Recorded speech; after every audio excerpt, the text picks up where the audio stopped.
वसई विरार परिसरात आग लागल्याच्या घटना वारंवार घडत असून सोमवारी सकाळी 11:30 वाजताच्या सुमारास नालासोपारा फाटा येथे प्लास्टिक कंपनीला भीषण आग लागल्याची घटना ताजी असताना काही वेळातच दुपारी 1 वाजताच्या सुमारास महामार्गावर उभ्या असलेल्या चारचाकी वाहनांना भीषण आग लागल्याची घटना घडली आहे।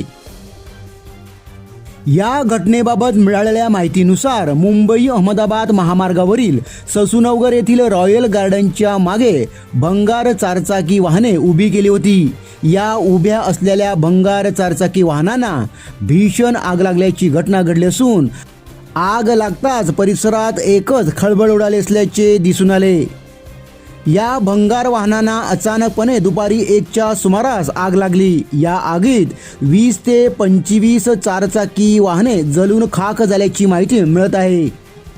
दरम्यान या घटनेची माहिती मिळताच वसई विरार शहर महानगरपालिकेच्या अग्निशमन दलाच्या जवानांनी घटनास्थळी धाव घेत आगीवर नियंत्रण मिळवले।